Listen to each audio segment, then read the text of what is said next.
yourself and Judith will say, Linton said we had to do this decade ago, two decades ago. You know what I'm saying? He was saying this very thing that we're doing now, and we are. Well, the thing about it is it's crazy. The thing about it is that he was far ahead in his knowledge and so on, and he predicted a lot of things about the industry, so forth. Yes, but it depends on where people are at the time as they're going through the process. For me, I'm never too in a struggle with anything new. I'm quite relaxed. I don't really, not too excited with all the flame and smokes and excitement.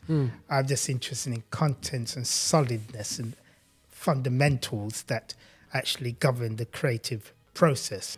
GMIA identifies as a black organisation, and we interpret UK gospel music as deriving from the African and Caribbean and American black musical expressions relating to the Christian faith. Is GMIA for you? Yes, it is, because I feel that GMIA is representing a music that has been influenced by African, American and Caribbean culture, that represents mine, your Christian faith. Delivered by a wide variety of creatives that incorporate the gospel genre and message. You could be a musician, you could be a bloggist, you could be a stage director, you could be an artist, you could be a songwriter, and it's all these elements come to create the UK gospel music scene of 2020, 3, 4, 5 and onwards. Like, subscribe and visit our website at gmia.org.uk. You can also visit all our social media handles at GMIA. Affinity Xtra, be extra.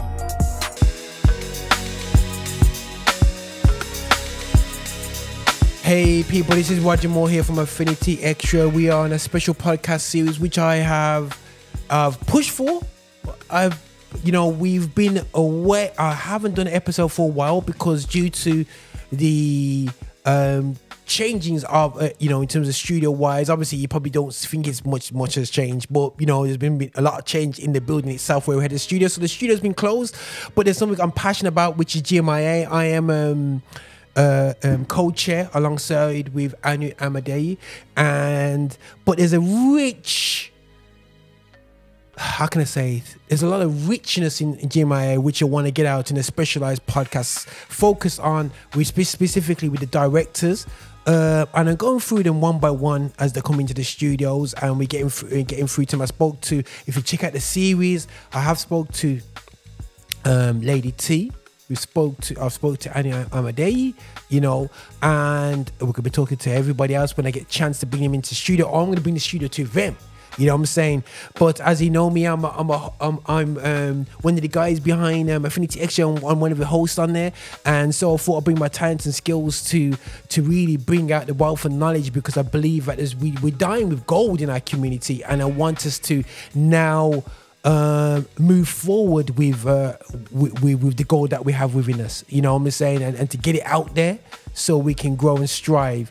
So I'm alongside who I have never met until I joined the board at GMIA. Never even in the same building, probably, because of my circles growing up in a Wesleyan church. And then Kevin's circles, that's New Testament, and going to the Caribbean as a young man. And I'm going to tell you a story. But going to Caribbean and going to America and then coming back to the UK. Don't know how you pulled that one off. But that long journey, but also has been a massive mentor for me as as we got met through the project. We realized we both have a passion towards the history of music, but Kevin is actually an historian, so I'm just learning, and I would just encourage everybody, find some. There's always going to be somebody out there, a generation before, that has the knowledge to help you to not make the same mistakes that they've made, and for us to actually move a lot further. And thanks to Kevin, I was able to do a very impactful. I don't think the UK has really felt the impact of it, but the series could recount it. Yo, guys, get ready for that, because I don't think the UK was kind of ready for the Frank Talks, but the people who got it. You know what I'm saying? So it was amazing. Look at the heritage of West Midlands music when it comes to gospel music, and the impact it had in the wider world as well as within our world. So you'll be seeing the effects of that, and the effects are slightly seen, and maybe in 5 years time I think they'll look back and see recounted as an earmark. Definitely. And that's not because Roger's special, it's because I bumped into a guy who taught me the approach to interviewing. So people go, why are you talking so much about Kevin? Because I have to make sure you know this guy as total backactive. It totally helped me to do the interviews. You know what I mean? It helped me understand what information I need to take out. Make me understand that you have to allow the person to bring the context of their life into the musicality. It's not just they got there and they learned how to play bass guitar. You have to bring the context of the environment, context of their social,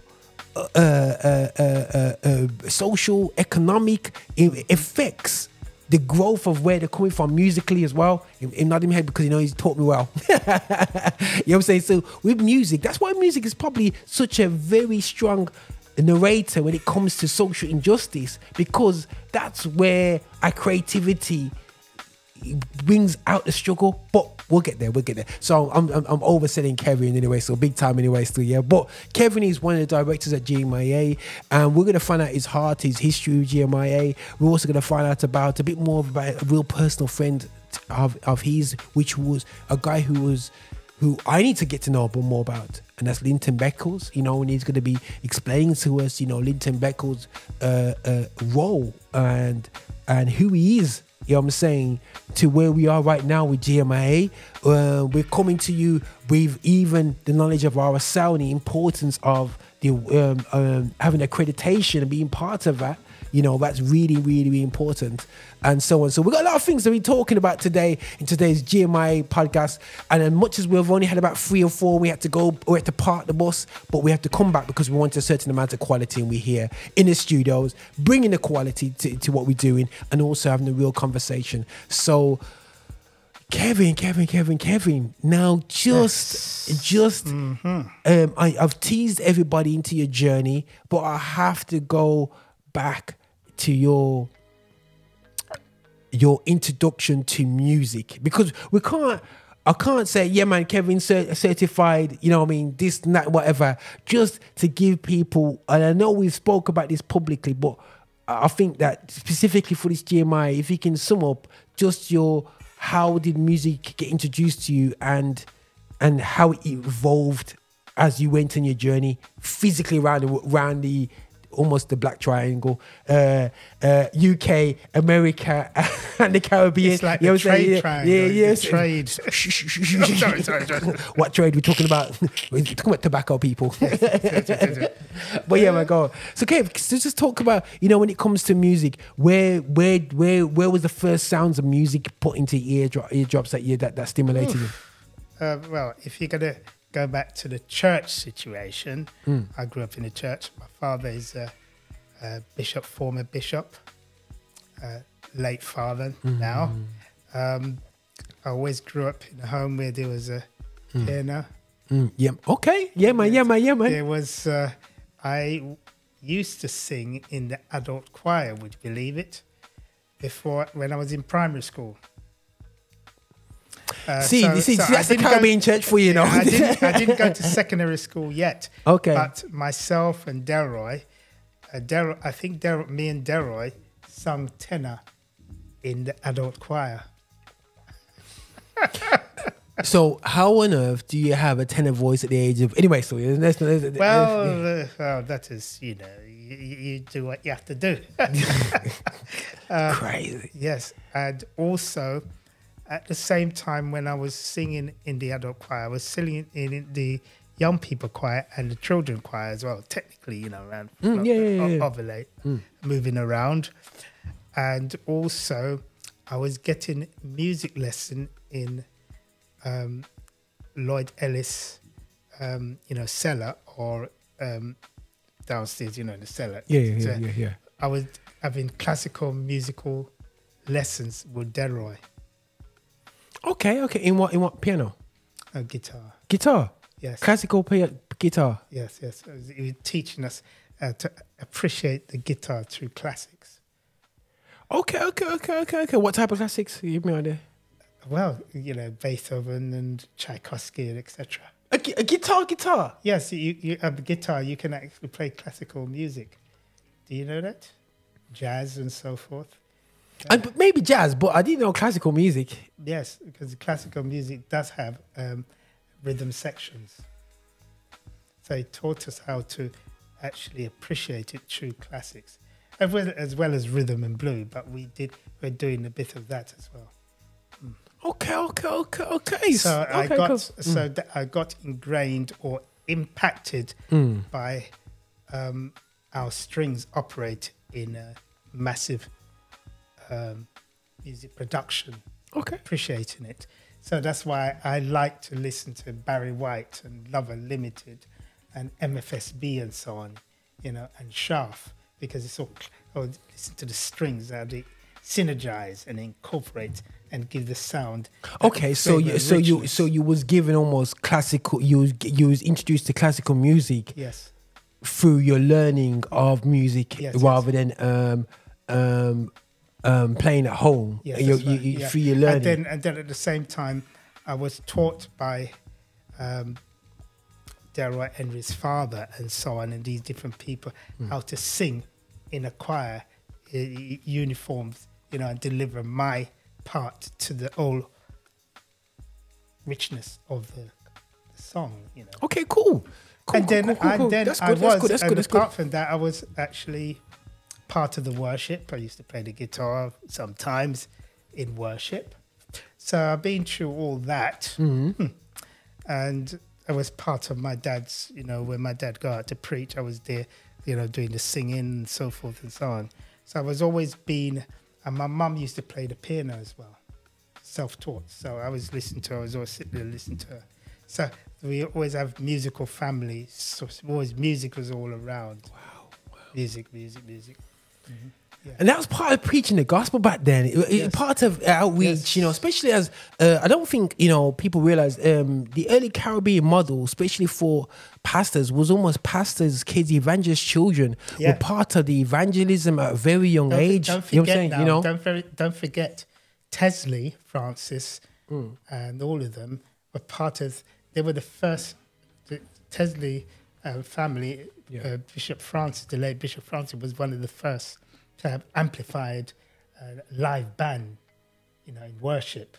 You know, That's John Francis there? Yes. Full band. You know what I'm saying? So that was part of of the attraction. Exactly. And they're talented children. Hence why we have a lot of talented musicians who parents were leaders in the church, is because the children at a very young age had to lead prayer meetings, had to lead, you know, I know one person mentioned about, you know, he had to, you know, get the guitars and help out. I can tell you about my cousin. Okay, go on. My cousin, Joanne Gray, she used to be part of the worship. She was the same age as me. She was part of the worship. She was playing the guitar from that early. Was in the choir, right? The late John Gray's wife. And don't forget, I was hanging around Frix McIntyre. We were the same age, basically. So we were all doing the same thing, playing, we were jamming and doing all the music. At a very young age? At a very young age.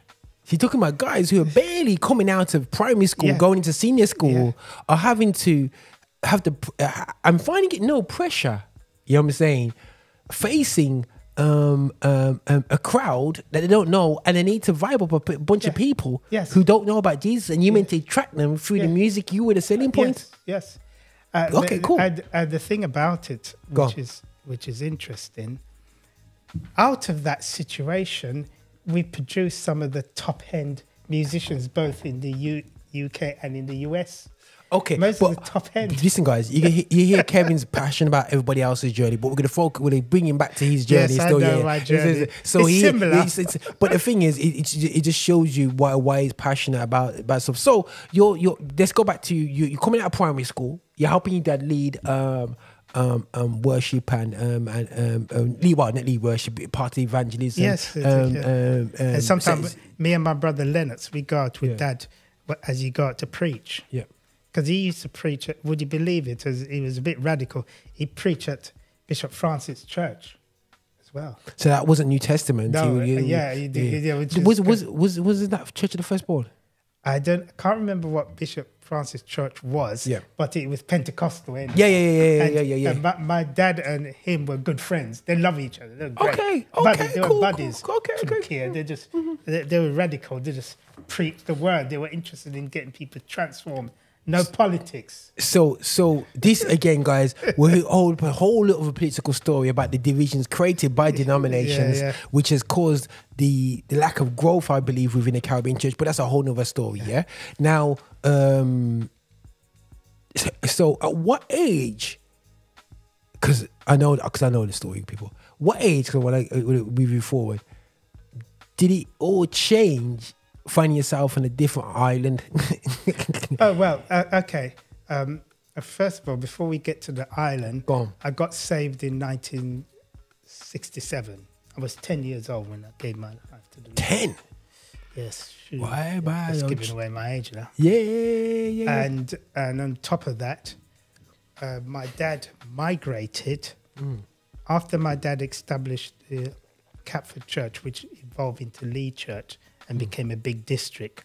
The Lee district, I heard about the New Testament, which produced overseers and and national youth training director, which Delroy is now at UT. Now, and me and Delroy goes way back. We're still good friends till today. We have the same thing in common. And my dad decided to go back to Jamaica in the early 70s.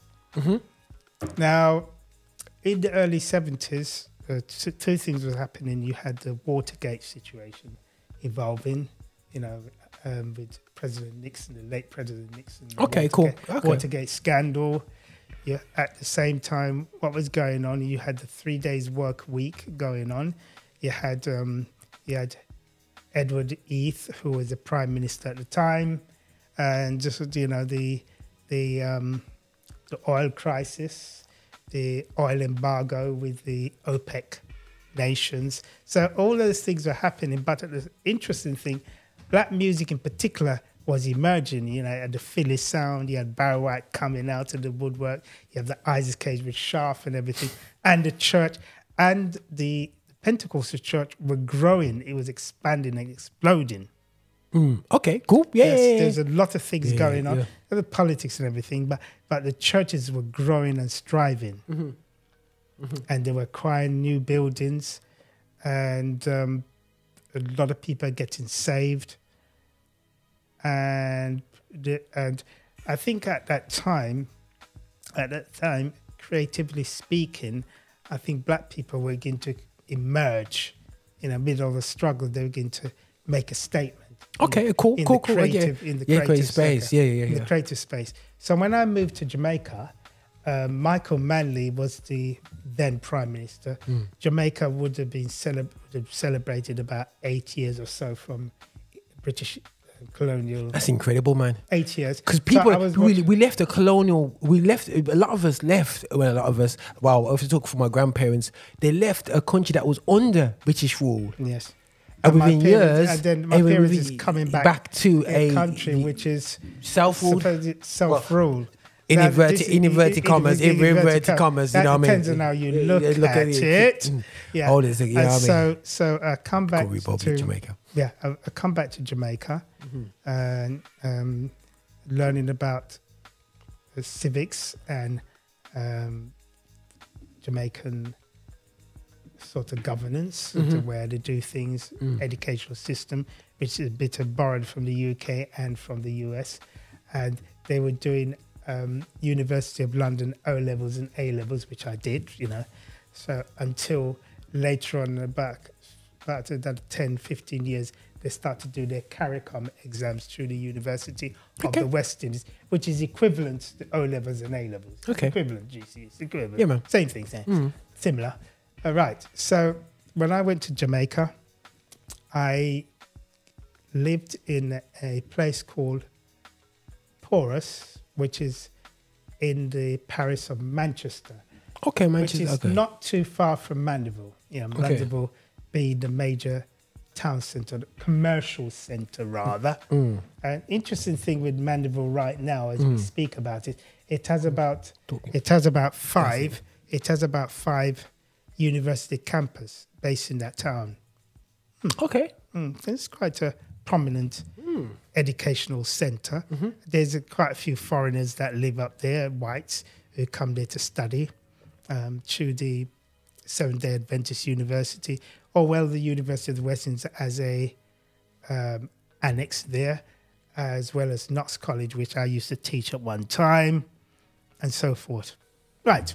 Anyhow, so when I went to Jamaica, I was still in secondary school at the time, you know. Okay, cool. Because I went to a boys' school, which doesn't exist anymore, Cat for Boys in London. So I did about another year at secondary school, and then I moved to Kingston and went to art college.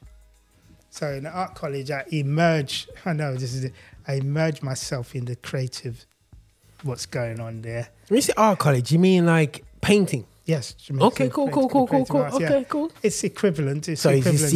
No, we know, but you can paint as well, you know. Yeah, so I went to art school, and then I did 4 years there. I came out, of course, with diploma and so on, and I have certification in art education, so I can teach art. So I started my teaching career in Jamaica. Matter of fact, all that journey and so forth, I did my practice teaching and so on at Trenchtown due to the political unrest. Whoa. It's amazing I'm still alive. Wow. So when it kicked off down Trenchtown, you was there? Yes, I could hear the sounds and the gun shooting and so on while I'm teaching. Yeah. Yes, it was quite surreal, actually. And when I finished about the last day of teaching down there, I was very concerned how I was going to get back out of there. And a man who said that, don't worry, teacher, you know, you come oh, it's my phone going off. Okay, cool. Yeah, cool. And the thing is that the... No, explain the point. We go back to where the teacher gave that thing up, and I'll just put your phone aside, no worries. Just tell me what it might be. Does it say who it is? Oh no, I can't deal with that now.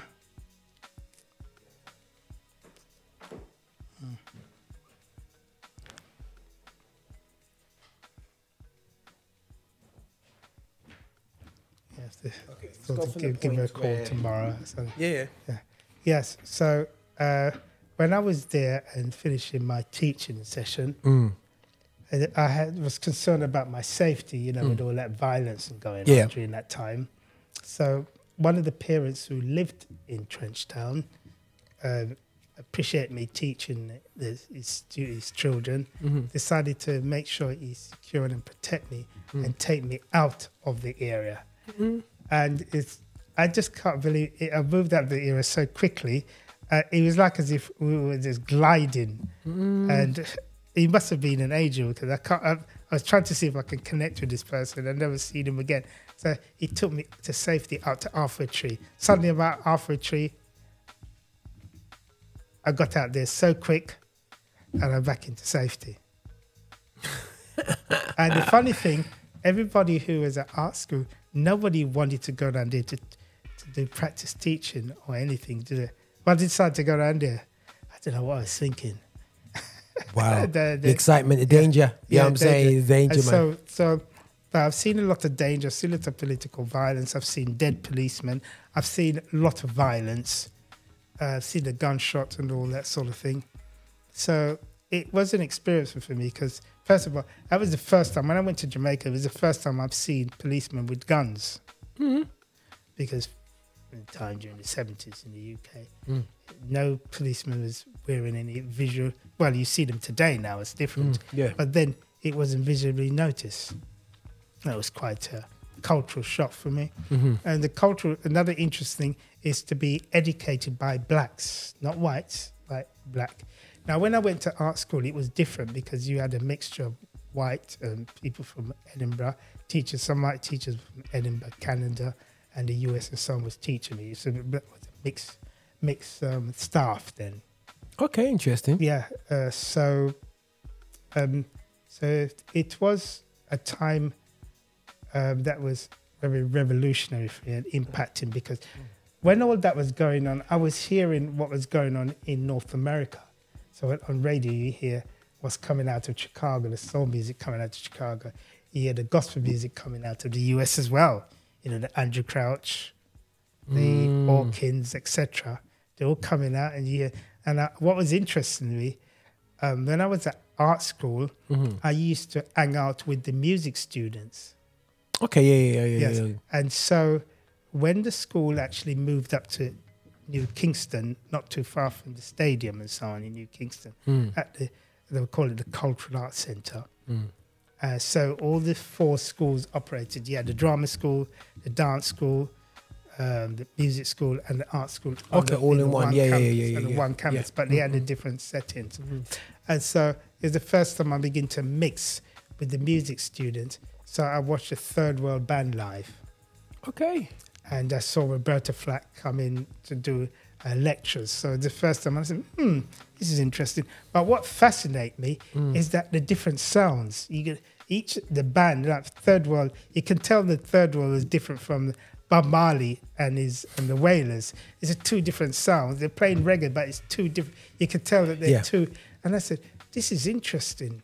So I got more interested in signature sounds, separate sound. Okay. I noticed that the sound that's coming out of Philly is different.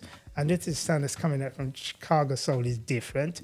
The one that's coming out of Memphis, the ones that are coming out of Mushershire. What is the difference between that?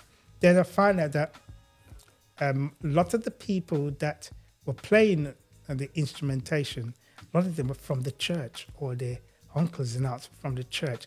None of them learned their craft initially from the church. And then they become top-end musicians. They went to college, they went to Juilliard, they went to Berkeley, or wherever they went to actually, develop their craft. Like Marcus Miller went to Juilliard and so forth and so on. All these people, but they have that connection with the church. And the same thing in the UK. In Jamaica, the same thing. Most of the top-end musicians who work probably in the music industry in Jamaica, a lot of them is from the church. Yeah. No, 100%. So you in that's a crazy. That's an unusual creative story for me, because you think that go to Jamaica, you go to school, and then you just go chill out, you just go work, and you get it put. But that's a quite creative journey already in Jamaica, and you started teaching and stuff.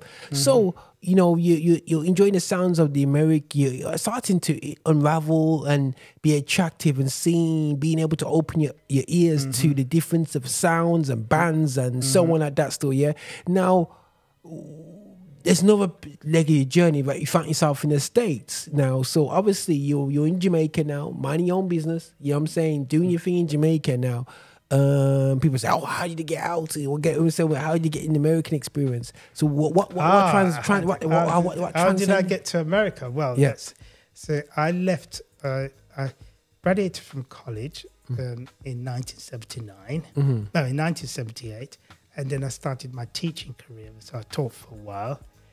In 78, I started for a while in Jamaica for a time, because I was teaching more or less from 1976, actually.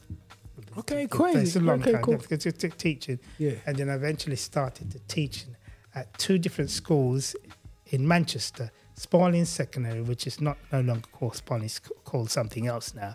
And I used to teach at Knox College, which is just a neighbouring school. Knox College, Community College, which has a college section as well as a secondary section. Okay, cool. I taught in both, you see. Yeah. Right. And then in February of '79, I migrated back to the UK. Okay. And started to go. I lived in Kensal Rise in London, West London, near to Willesden, and I was hanging around with the Joel Edwards and all those people who used to play for Canis. My cousins used to play for Canis, the gospel funk band, and that's how I met Juliet initially during the early '80s there before I migrated to the US. So I was hanging around and at the same time I was going to concerts, both secular and gospel, to sort of understand some more while I'm trying to teach and everything, so do all that and youth work. And then by the time I reached that moment, I did courses at St. Martin's School of Art and Kilburn Polytechnic, so I have more qualifications. Yeah. Okay, cool. All right. And in the end, in 1986, I got married and migrated to the US because my wife is living there. So Okay. she said if I wanted, I said, okay. Yeah. So I migrated to the US. Which part? I migrated to Florida. Yeah, man. Which is, I migrated, when I was in the US, I lived there, started to live there the last 2 years of the Reagan administration. Okay.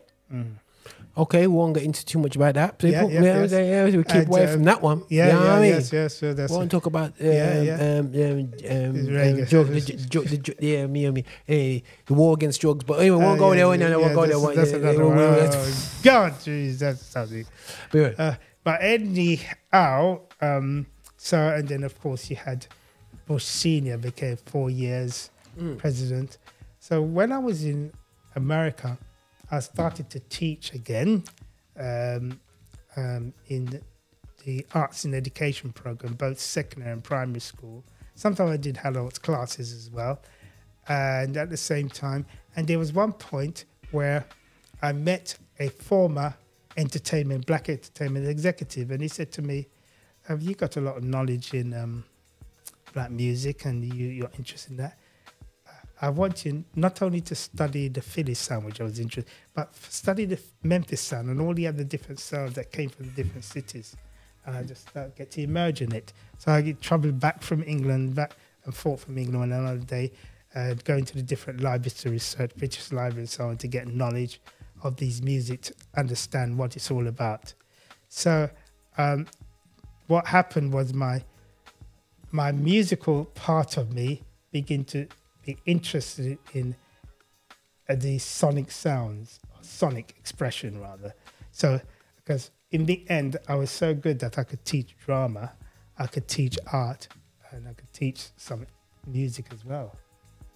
So I'm like Linton Bettles, really. Linton Bettles was multifaceted. He was very talented. He could not only play the music, he could play percussion. He was a serious percussionist, but he was a serious vocalist. And yet at the same time, he was a serious songwriter. And yet he understands copyrights and artist management. Okay, we'll get there. We'll get there. We'll get there. So Yeah. you're to and fro, and you're teaching everything at colleges and stuff, yeah. But I know there was so ultimately this is you embracing your passion towards black music, events, the where it all started, the history of it, the true history in a season, in a time when black music was coming to me. So you're talking about in the 80s, in the 80s going into the 90s. So by the time as I was embracing music, I was very young then. In 86, I was 10 years old, actually, 86. So yes, don't want to give away my age. But as you go into the 90s now, it was always seen as, for example, now I grew up Elvis Presley being the king of rock and roll. Yeah, I grew up in white area, and he's the king of rock and roll. Not knowing later on in life, way later on in life, that he just chilled with black people and just dropped our music and was an acceptable beacon for our style of music. You know what I'm saying? Yes, so right, that's how I was getting music. But then you was almost finding out who was the real king of rock and roll. That's right. Who is the real story behind Lenny Hendrix. Because when I see Lenny Hendrix. It was not Lenny. Jimi Hendrix. Why is it Lenny Hendrix? Sorry, Jimi Hendrix. Yeah. So when I saw Jimi Hendrix for word speaking, and people go, "Why are you guys talking about this and you talking about GMI?" But you have to look at very, very close stories, because look at Jimi Hendrix. He was brought to me as a rock musician. But then when you see some of the funk, and he was part of the top soul bands, Isley Brothers, and all these guys, if you check out his history, he was an integral part of black music history. Oh, yeah. And if you're an integral part of black music history, in that part, you was actually inadvertently a major influence on gospel music worldwide. So when you've got the guys like Fred Hammond and going, "Oh, he's amazing, he's got nothing to do with..." No, he's got everything to do with these guys, because these guys were the major influences, and the spaces that they were actually mixing and mastering in was in the spaces alongside Jimmy and Terry Lewis, all these guys all these studios influenced by by these top musicians, the Michael Jacksons, the Bells, you know what I mean? And I have to say, a lot of groups have been inspired by Commission, 100%, but don't think Commission was just this group that just came out from the earth, came out and there's heaven just shone down on them and then they have this style of music. They were also influenced by the wider black music circle, as it is. Yeah, because Fred Hammond is from Detroit, as well as the Winans and so forth. So they were listening to the Funk Brothers and so forth that was coming out. Wow. Or that, the James Jameson based Technocrat. Yeah. And Bobby Babbitt and all these people, master at Funkadelics and so forth. And the thing about it, most good musicians, notice I use the word, most good musicians can play almost any music. Wow. The really good musicians, like the Fred Hammonds. The Fred Hammonds can play rock if they need to. They're master musicians. Like when you listen to Jimmy Jam and Terry Lewis, they're all gamble enough. They can actually acquire the necessary sound to have a funk band and so forth. Wow. Because they have some of the most versatile musicians and arrangers working for them. So you have to be even in church and outside of the church. Most of our musicians who are top end, such as Luke Smith and so forth, all these brothers have to be versatile and allowed to play music across the board to actually make a living. Because if they can't play, and they have to learn eventually how to read music. Linton could read music.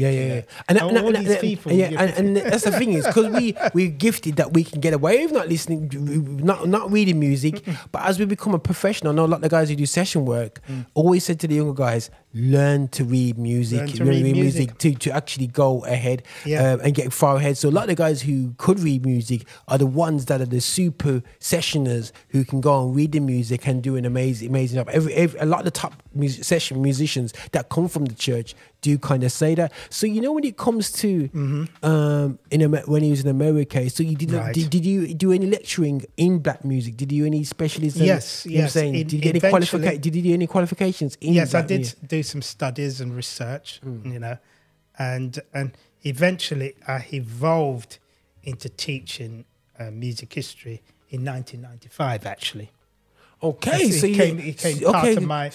it became part of my coursework. Yeah, I actually taught, and I taught music teachers to understand R&B music, soul, and blues, and so on. Wow! I taught them. Yeah, wow. I did training courses, seminars. In America? Yeah. Florida? Yes. Okay, crazy. Yo. I was paid for it, actually. And the thing is that this British guy with a very British accent teaching his American guys about their own American music. Yes. You know what I'm saying? They found it very fascinating. Yeah, of course, man. Of course. Because, use it, bro. Yeah. And that's why I have a large following on my YouTube because most of my audience is from the US. I have from Japan and so forth. Yeah. Get some of them to me, man. You know what I'm saying? I want some of that in USA. But no. But that, which is absolutely fantastic. So just want to kind of fast forward some for certain things. So this is 95, but then obviously you pop back over to the warm shores of the UK from Miami. I migrated. What happened was that my wife was headhunted. But she's an expert in premature babies, and she's also a midwife. And she understands about premature babies and well baby checks and so forth. Wow. So they asked her to come back, and she came back into the NHS system. And so in the end, 2001, or 2000 rather, but my wife migrated in 99. I eventually migrated and brought the children over, and she said that she wanted to stay, and I said, okay. So I can't really stay. So I eventually found myself back in the UK and started to teach and so on, and the rest is history, really. Okay. Did you find did you teach Black music history in the UK, or did you have to slide it in? I slide it in because I was mainly teaching my main subjects, but there were times when if I was doing drama or any music history or any topic, then I just slide in the impact of Black music on so on. And the students liked it, and you know there are some courses in music at A level, O level, and so on, but they're not so they don't go across the board as such with fall into that. If they went into that music, probably a lot of the students might find it more interesting. So a lot of things are. It's a bit lot different then. I don't think people realize, man. Before pre-2020, black anything, you know what I mean, was hard in the UK education system. And if it was taught from a lens of bless them Lord. I would say bless them Lord. Oh yeah, they made a great noise. But we took it to another level. Yeah. And so on like that still. Yeah. So you're in 2000 now, bro. 2000s, you're back in the UK. And then all event. You bumped into another peer of yours that you became friends with, a guy called now Linton Beckles. That's right. Yes. I don't want to go too much into the circumstances that you met him through, because that's a whole other testimony itself. But because you could do a whole podcast on that whole journey but praise God, for, in that certain circumstances. But you went to this guy called Linton Beckles. What drew you to him? What was because obviously, when you got creatives, once we started talking, we couldn't stop talking. What drew, what was that? What was that reason? Because we talk to musicians and they don't draw us to in, you know what I mean? You talk to people and just like, as we would say, they have the right energy. But say, what drew to you is spirit, as we would say in the church, or energy, if we say in modern terms, what was his colour, they would say? Yeah. Get myself in trouble.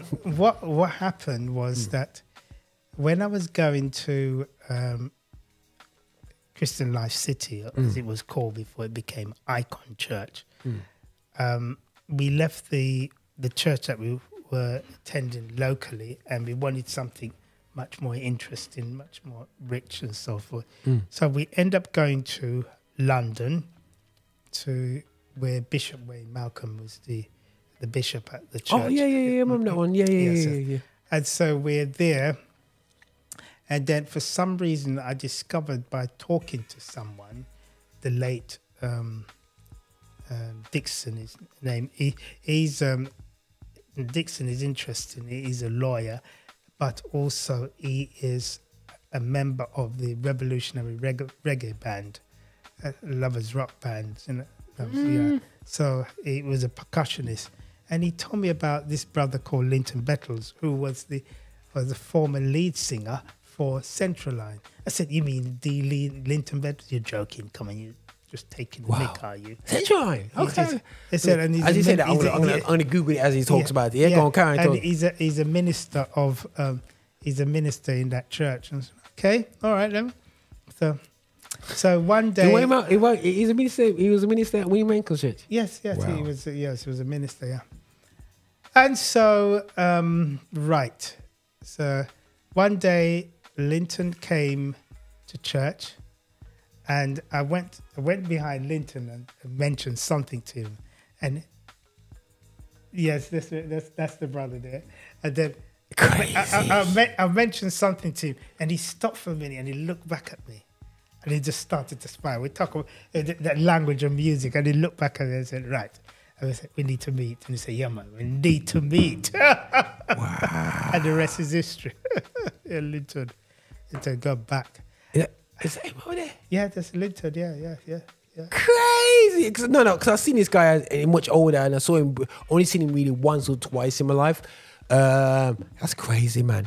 So he's there as a minister in there, but yeah, as soon as you open your mouth, he just knew that you're on this serious. Yeah. So what was he doing in from a, obviously he's finished, he's in church and he's doing his thing, but what was you mentioned about his knowledge of copywriting and his knowledge, artist management. What because I think that again, I really do think there was a major ignorance because of our focus on our calling that we ignored these. Until this day, we still ignore the detail of artist management and detail about copywriting and different things like that. And at a time where basically you couldn't get it out there that quick, that people would have to send tapes to themselves because to protect that they actually wrote the song, you know what I'm saying? And you would have to send envelopes to yourself, stamp it, don't open it, put it away, because if somebody wrote your song, you can then bring it out in court. If all these different things. But was it a lot bigger than that? Well, Linton wrote a book and what's a book? Okay. Yeah, he's written books, but they're not being published. But I've got one of them where they talk about how to navigate the industry. There are certain principles and understanding copyrights, how to market yourself, how to actually how to connect with the appropriate people. He understands all that because he did it, because he had his own recording company. He's actually had his own production house. He had his own publishing house. He managed artists. He did everything. Everything that Linton would tell you, he did that. It's not something he theorized. So did he do that before he came yes, back into church? And he started to once he got into church, people was still calling him, asking him to give them advice and mentor them. So he was actually doing it as part of his portfolio. And Crazy. Also he did a series of lectures with the Music Union. So he did a lot of lectures on artist management, copyright issues. Matter of fact, he was so good that people who did Lord of the Rings and all that stuff, these master composers, they used to come to listen to Linton, for Linton to give them advice. The brother was well, all you need to that's crazy. By the way, all you need to look is to look at the constitution of GMIA, how it was written. That says it all, doesn't it? Well, and the thing is, I remember, my first interaction with Linton was Juliet was, when I saw him and he came, I think they had a summit in Birmingham.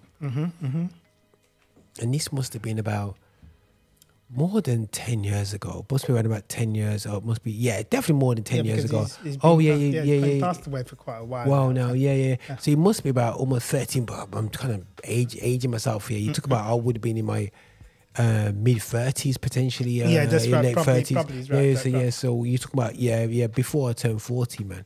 So, but I heard this guy who was talking, and it was talking a lot of really technical stuff. But obviously, because of the distance, because the way technology is, you're so distant that it's like, yeah, you're talking, but there was no way of communicating that knowledge to us, if you know what I'm saying, in a way. Yes, I know, yes. I know GMIA, Juliet, they were doing a lot of stuff to try and bring things online, but the resources and the lack of togetherness of a generation, I believe, really held back.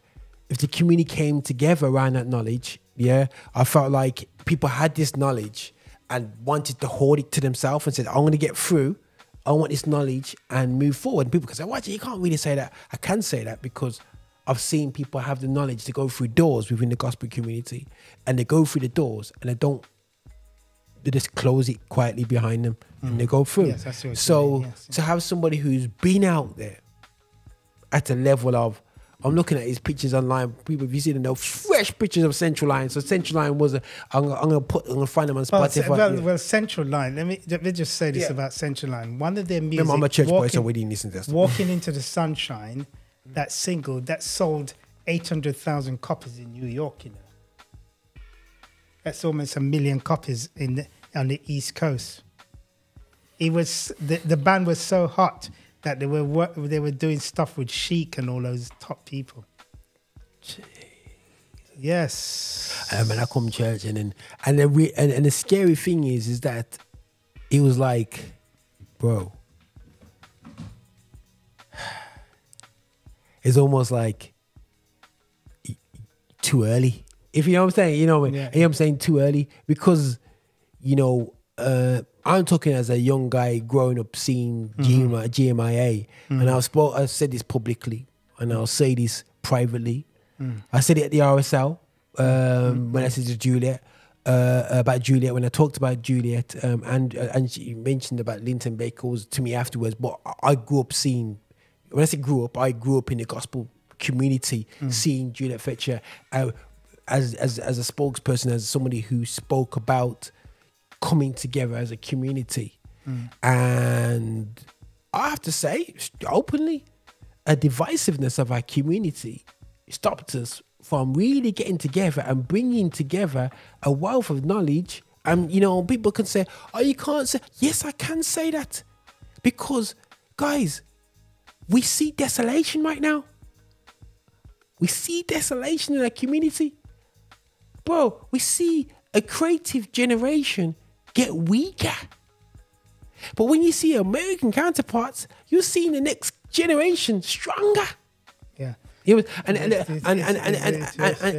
we can't hide away from this. We can't. Yes, I will continue to say this, because if you don't recognize that your arm was broken, you won't know to keep your arm warm. Yeah, and you got to get it healed properly. You might have to break it again and reset it. You know what I'm saying? You know, and some things need to get broken, reset. And what we're trying to do with GMIA is almost people like Linton, the very few people like Linton, is to.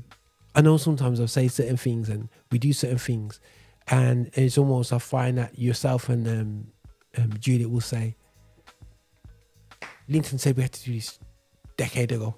Two decades ago. You know what I'm saying? He was saying this is the very thing that we're doing now. And we are. Well, the thing about it is, it's crazy. The thing about it is that he was far ahead in his knowledge and so on, and he predicted a lot of things about the industry and so forth. Yes, but it depends on where people are at the time. As they're going through the process. For me, I'm never too in a struggle with anything new. I'm quite relaxed. I don't really, I'm not too excited with all the flame and smokes and excitement.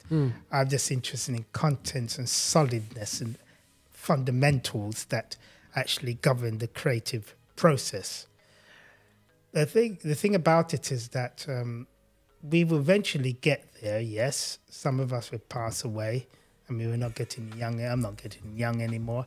But I hope what I do say and what I do know, and somebody will learn from it. You know, And the thing about it, I'm here to enrich people and tell them that they can do well, they can become extraordinary in their work, and not to worry about what anybody said. Do you believe in yourself and getting on with it?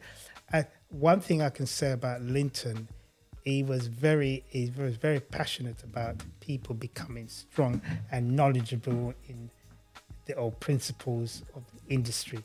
Like you would hear Quincy Jones and all of them said, please be a student of the industry. Please know the business. Please understand it.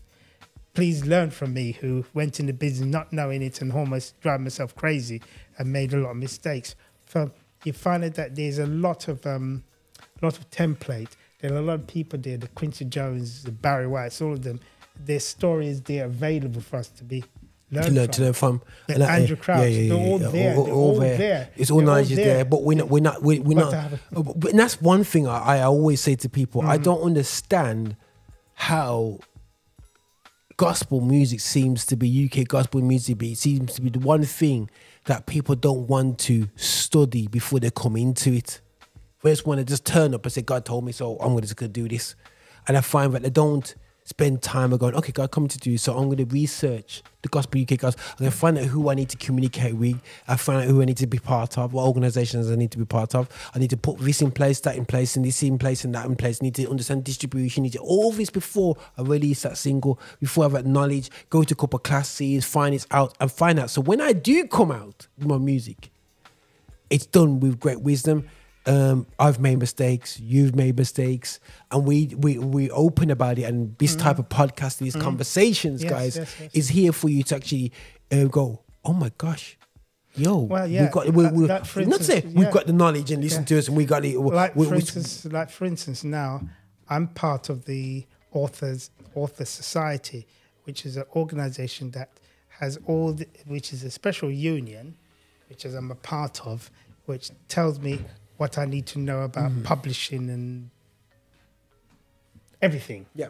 So I'm becoming a student of that, get to know more about it, why I do this, why I do that. And I'm also has another part of it, which does copyright and collections. So if I think that my things is being sold somewhere and I don't know, they can actually track it down for me to find out if I'm not being paid properly. So it's very important. It's very important that you become part of these bodies. Because one of the worst things is to actually, and Linton has actually said that, you have your music is played and it can be played in another country and you don't know about it, and they can be collecting quite big royalties, and your music or one of your songs can be doing extraordinarily well, but because you're not part of the system, you're missing out on those royalties collection. But remember, it's a global market, really, because once you go digital, you've gone global. Yeah, man. It's anybody. Because look, I've got people contacting me from all over the place. I said, oh yes, I saw you the other day. What do you, things like that. So I'm always connecting with people all the time. I might not be physically there with them, but they know about me. The same thing, people know about you, what you're doing. You might not see them, but they do know you, that you actually exist. The black Roger Moore. Right. So that's the same thing when it comes to Linton. It's vitally important to. When I look, I still need to study it very carefully. When I look at how he drafted and developed this particular institution, which we know as GMIA, is constantly evolving. We have to give the man kudos and respect, because it took somebody who understands industry matters to actually draw up this constitution and the governance. It's amazing. I mean, he was also instrumental in actually setting up of the gospel charts in the UK. Linton was instrumental in that, and Juliet as well. It come about. They were in the negotiation and official with the UK official pop chart company, involved in that. Yeah. Linton was very much. They consulted him a lot about. He's serious.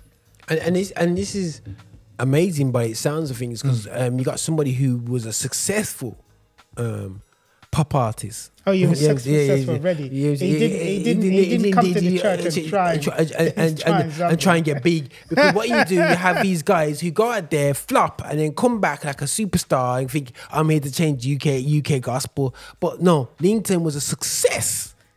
Remember Central Line. Central Line had about 4 albums out already before he actually, and he was producing people and so on. He was managing artists and so on before he left and give it all up.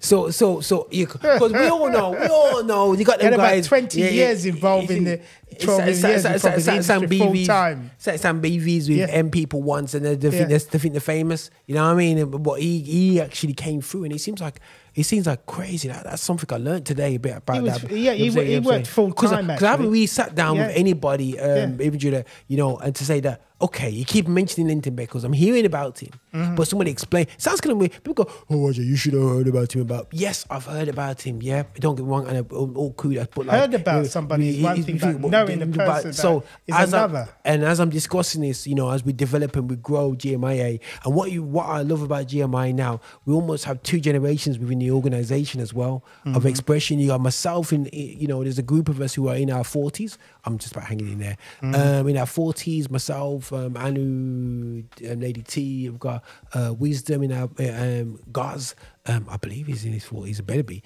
We all in our 40s, and when you've got the elders, what I'm saying, sorry, Auntie Janet, Kevin. Oh, bless Auntie Janet, my sweet Auntie Janet. Juliet, like I said, Auntie Karen, yes. I'm saying, but it's I think it's a beautiful setup we've got now, because we've got the experience and you got the energy left in ourselves who have got experience. We have got like myself, Anu, Wisdom, I've got decades of experience already in the industry. But when you add that on top with another X amount of decades, you got centuries of experience here on the board of GMIA. You know what I'm saying? And we got the amazing, and then also you got like I would say Audrey in between us all, who is ultimately somebody, I don't want to give people's ages, but you got people that are really integral in terms of the administrative element, which has been ignored within our UK gospel industry. And that's what I found with RSL. It was definitely much celebrating of people of creativity, music creativity, that were bands and singers, but there's a lack of background people. And I probably am the only person known for greater works background wise than I are about my stage wise, even though I'm a musician, I'm a producer, I'm not a singer or songwriter, but I have been, but I still play music to this day. But I'm more known for my industry, my executive producing, my productions and so on like that when it comes to music. But I'm a bit frustrated that the guys like myself who create platforms that actually catapulted so many musicians are not recognized. You got the likes of in my area, and the guys who mentored, I learned underneath as well as events, was the likes of at the time you had Beresford Dawkins doing the Well. You had Rico Fogarty, he was doing Shekinah Sound and revolutionizing, and they're both going against the grain but in different ways. And I was absorbing all the information, and I'm a product of these people who are in the background, but they can also produce and do their music. You know what I'm saying? Yes, so there's a genre of people, there's a group of people that for me, I'm passionate about supporting and bringing through behind the scenes. I know our CEO Audrey Gray is passionate about that as well, on what's happening, you know what I mean? So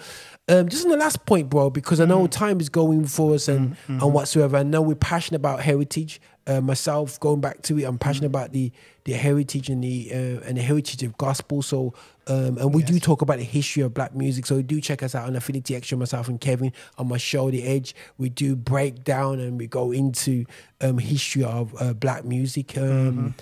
But there's obviously, we're doing something amazing now with RSL. Just want to mention from a educator standpoint, how exciting is it for you to actually see that we could be a year or two away of having a comprehensive package accrediting people in gospel music? Well, it's similar to what the Gospel Music Association has done in the US in particular, through the Edwin Hawkins and the Walter Hawkins, the trailblazers of the past, who helped the institution to actually integrate. Because the founder of, I've just given an example here, the founder of Gospel Music Association was a former band member of Elvis Presley, actually. Okay, cool.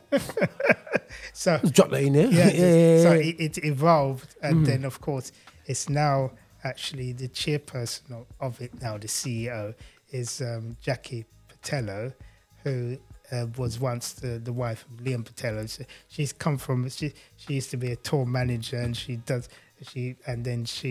was mentored by what's his name, the famous gospel recording executive, the youngest gospel recording executive in history, who actually was responsible for all the artists that came through on the Verdi label and the Zomba gospel label at the time.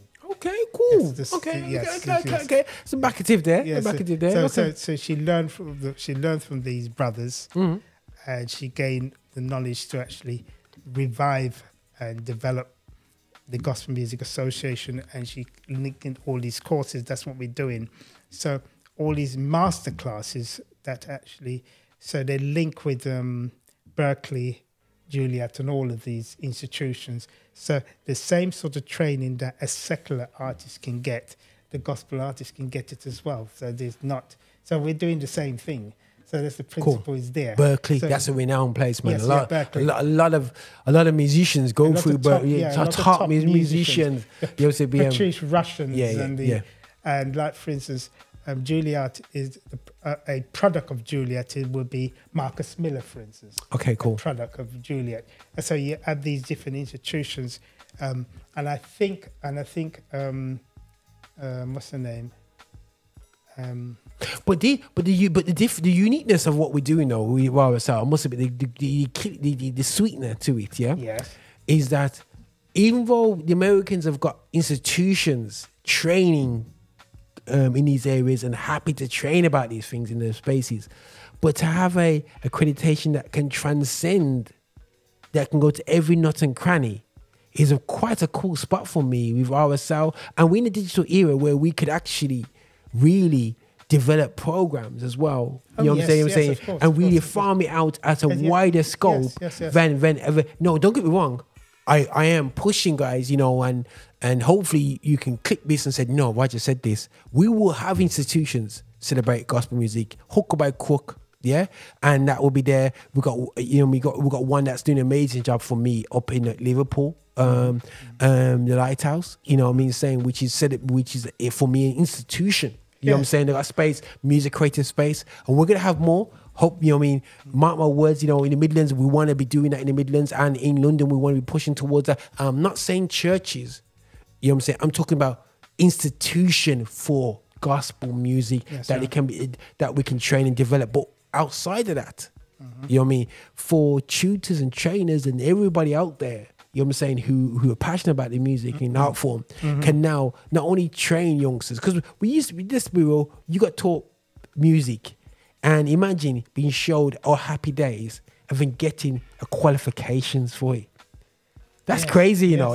Back in the day, you learn our Happy Days because you're gonna sing it in the choir. You know what I'm saying? Well, imagine now you are learning all happy days, knowing that, oh, I can get graded for doing this. Yes, you can. Yes. that's absolutely, that's crazy. Yeah, the potential of that is to actually develop the creative intelligence of these individuals and make them more rounded. The thing what made Linton incredible, he was multifaceted, and that's what you have to develop: multifaceted creative entity. That means you have a multifaceted platform to deliver. Okay, guys, so you can see you can have you need to drink a big coffee before you listen to podcasts when it comes to me and Kevin, because I need a big cup of coffee before I start to, because it comes in stuff like, oh, that's a lot of work, man. That's a lot of work. You know what I'm saying? But guys, nothing comes easy. Listen, guys, we just wanted to have a quick introducing conversation with Kevin Tomlin. Also, he gave us insights about the great Linton. And just remember now, this, when it comes to Linton Bettles, when me and Juliet just talk about him and the other people know him, it's just tip of the iceberg, because there's a lot of things about Linton that is actually done for the industry. That is, he's done a lot. Come on. So it's when you open it out, we'll especially when you talk with Tesley Francis and John Bishop Francis and so on, who know Linton and what he did. Serious. It's serious. Okay. Serious. So we'll put it out there, guys. We're gonna be talking about journeys and different things, and we're here back on Affinity Xtra, but we're here supporting GMIA, that's right, which I'm co-founder and co-director with Kevin Tomlin, but on co-chair with Anu Amadei, and we got big up to CEO OG Gray, and just big up to the team. A massive directorship and whatever. Do check us out on our websites, and all the links they'll be in the description. But thanks for tuning in. Any questions, any comments, put out there. We and Kevin, we get together, so we were happy to respond to conversations out there. But we just put down just a bit of Kevin's journey, so you can actually understand that we have got a wealth of knowledge in the directorship, and you can trust GMIA, who is here to serve and to be for me the mortar in between the bricks of the UK gospel industry.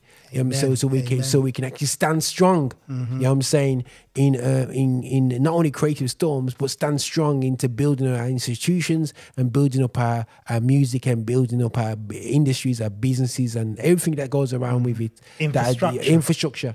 That's there to deliver amazing gospel music in and around the charts, but also going into schools. Schools and into the wider scope of things, so we can be stand strong and proud and be recognized. Amen. Because we're not recognized. I don't care what anyone says.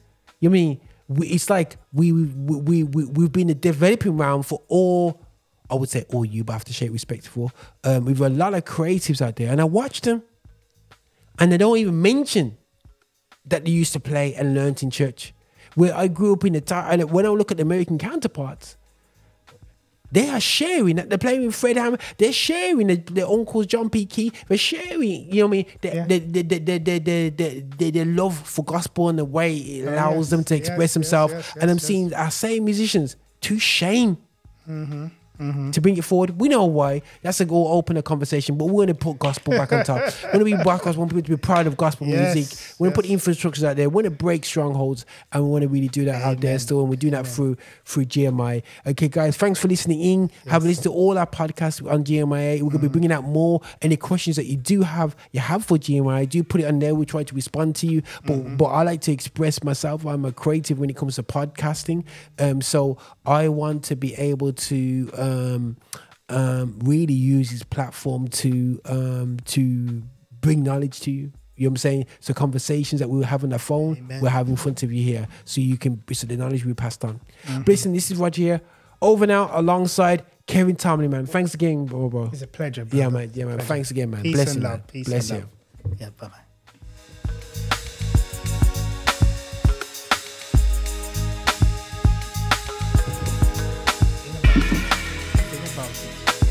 Like, subscribe, and visit our website at gmia.org.uk. You can also visit all our social media handles at GMIA.